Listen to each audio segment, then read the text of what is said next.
Hey guys, I'm Daddy Plant, and I fix brown leaves, not broken hearts. Today we're talking about one of the largest and most diverse groups of houseplants in the world, begonias. There are over 1,000 species and countless hybrids. Some are grown for their incredible foliage, others for their flowers. Some trail, some stand upright. But all begonias share one thing: they're absolutely stunning. The Rex begonia has leaves that look like stained glass in silver, purple, red, and green. The polka dot begonia, Begonia maculata, has angel wing-shaped leaves covered in silver spots and bright red undersides. And then there are the flowering begonias that bloom non-stop. Honestly, once you start collecting begonias, it's hard to stop. But before we dive in, if you're new here, hit that subscribe button. We put out new plant care videos every week, and I don't want you to miss the next one. Also, drop a comment below and let me know. Do you have a begonia? Which variety? I'd love to hear about it. Now let's get into it. Here's the thing about begonias. They have a reputation for being a little finicky. And it's true, they're not as forgiving as a snake plant or a pothos. But they're also not as hard as people think. Once you understand their basic needs, especially humidity and watering, they will thrive, and the payoff is huge. These are some of the most beautiful foliage plants you can grow indoors. In this video, we're covering everything you need to know: light, water, humidity, soil, pots, fertilizer, pruning, propagation, common problems, and how to keep your begonia looking its best.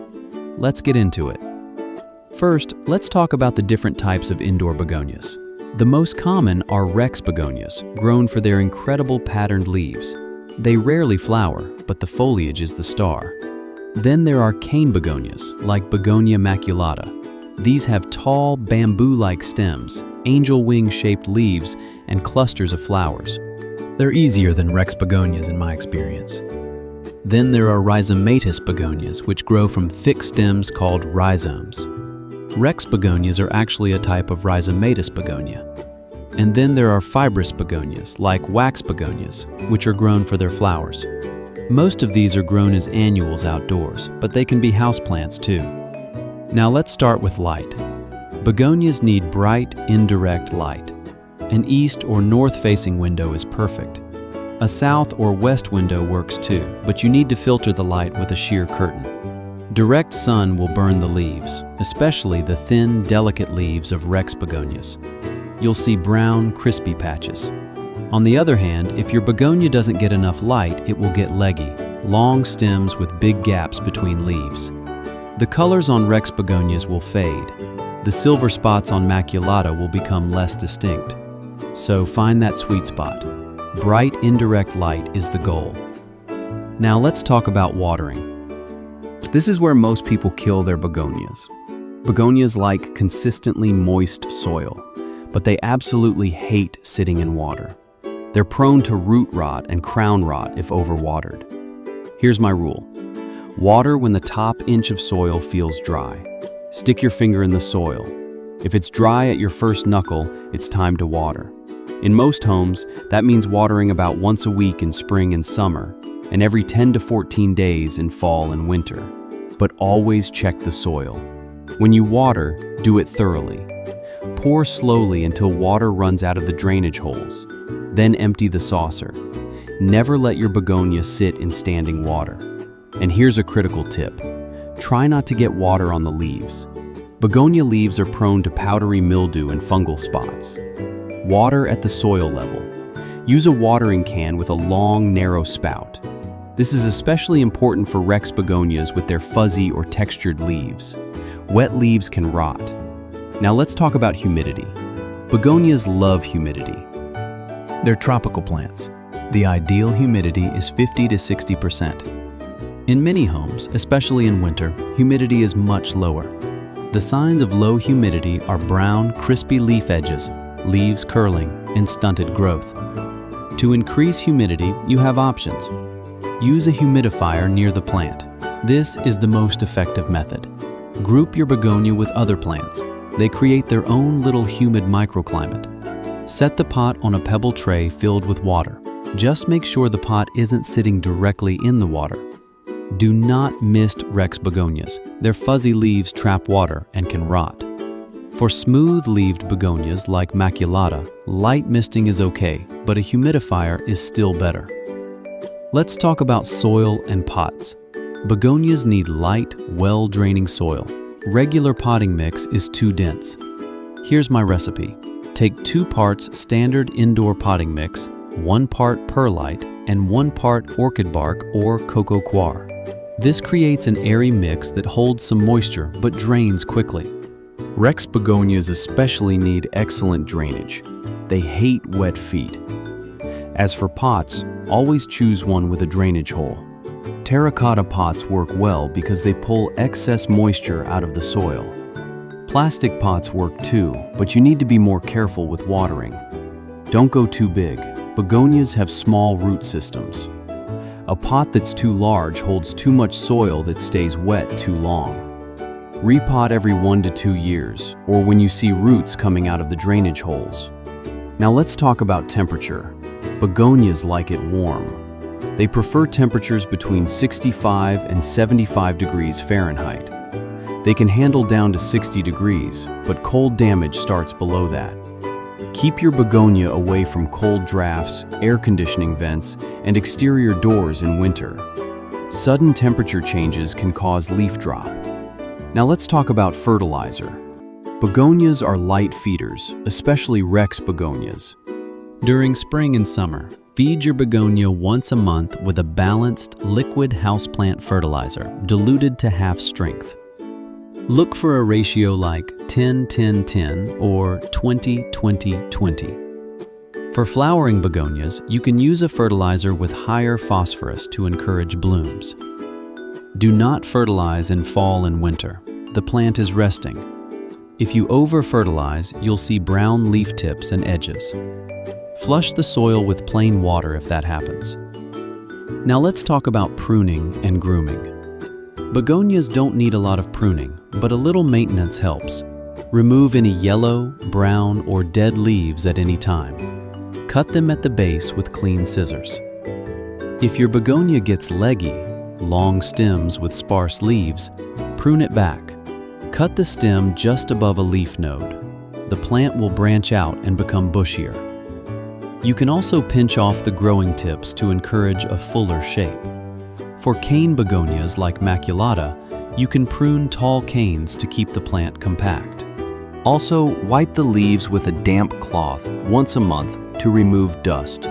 Dust blocks light. Do not use leaf shine sprays. Now let's talk about propagation. Begonias are very easy to propagate. You have several options. First, stem cuttings in water. Take a 4 to 6 inch cutting with 2 or 3 leaves. Remove the bottom leaves. Place it in a jar of water, making sure no leaves are underwater. Change the water weekly. In 2 to 4 weeks, roots will form. Plant in soil when the roots are 2 inches long. Second, stem cuttings in soil. Same cutting, but dip the cut end in rooting hormone and plant directly in moist potting mix. Cover with a plastic bag to create humidity. Third, leaf cuttings. This works especially well for Rex begonias. Cut a healthy leaf with an inch of stem attached. Plant the stem in moist soil or lay the leaf flat on the soil and pin it down with small pebbles. Make small cuts in the leaf veins. New plantlets will form where the veins touch the soil. This takes patience, several months, but it's amazing to watch. Fourth, division. When you repot, you can separate the plant into 2 or more sections. Now let's talk about common problems. Let's go through them one by one. Problem 1, yellow leaves. If lower leaves turn yellow slowly, that's normal aging. If many leaves turn yellow at once, you're overwatering. Let the soil dry out more between waterings. Check for root rot. Problem 2, brown, crispy leaf edges. This is usually low humidity, especially for Rex begonias. Increase humidity with a humidifier or pebble tray. Problem 3, leaves dropping. This can be from overwatering, underwatering, cold drafts, or sudden temperature changes. Check your conditions. Problem 4, powdery mildew. This looks like white powder on the leaves. It's common on begonias, especially in high humidity with poor air circulation. Remove affected leaves. Increase air circulation. Water at the base of the plant, not overhead. You can also use a fungicide. Problem 5, leggy growth. Not enough light. Move to a brighter spot. Problem 6, faded leaf colors. Not enough light.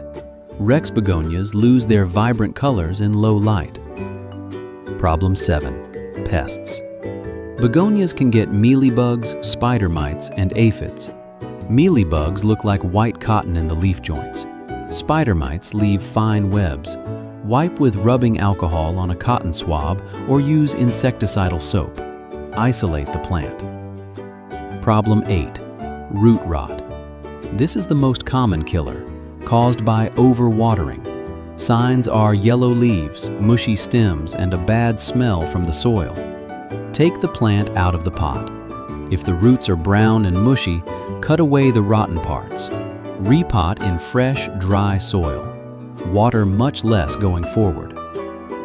Now let's talk about specific begonia varieties. Begonia rex, the king. Leaves in silver, purple, red, pink, green, often with spirals or swirls. They need high humidity and careful watering.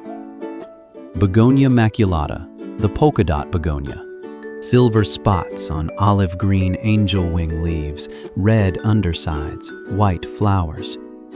Easier than Rex in my experience. Begonia escargot, a Rex variety with leaves that spiral like a snail shell in silver and green. Begonia Jurassic series, very large, bold leaves in bright colors. Begonia benigo, a cane begonia with pink spots on green leaves. There are so many. Once you start, you'll want them all. Let me give you a few quick answers to common questions. Do begonias flower? Some do. Cane begonias, like maculata, produce clusters of white or pink flowers. Rex begonias rarely flower. They're grown for foliage. Why are my maculata leaves curling? Usually low humidity or underwatering. Increase humidity. Can I put my begonia outside in summer? Yes, but in full shade. No direct sun. Bring it back inside before temperatures drop below 60 degrees. How often should I repot? Every 1 to 2 years, or when you see roots coming out of the drainage holes. Why are my Rex begonia leaves rotting? Water on the leaves or too much humidity without air circulation. Water at soil level. Increase airflow. Are begonias toxic to pets? Yes. Begonias contain soluble calcium oxalates, which are toxic to cats and dogs. Keep them out of reach. Let's wrap everything up. Begonias are stunning, diverse, and absolutely worth the extra attention. Give them bright indirect light, no direct sun. Water when the top inch of soil is dry. Never let them sit in water. Provide high humidity. Use a humidifier or pebble tray, but don't mist fuzzy leaves. Use light, well-draining soil with perlite and bark. Keep temperatures between 65 and 75 degrees. Fertilize once a month in spring and summer at half strength. Propagate by stem cuttings, leaf cuttings, or division. Watch for powdery mildew, root rot, and low humidity leaf problems. Here's the most important thing to remember. Begonias are not difficult, they're just specific. Give them the humidity they crave, the bright indirect light they need, and the careful watering they demand. Do these 3 things right, and your begonia will reward you with some of the most spectacular foliage in the plant kingdom. Before you go, hit that subscribe button if you haven't already, and leave me a comment. Do you have a begonia? Which variety? Rex? Maculata? Something else? I'd love to see it. Also, what indoor plant should I cover next? Calathea? Alocasia? Let me know. Thanks for watching. Take care of your plants, and they'll take care of you. See you in the next video.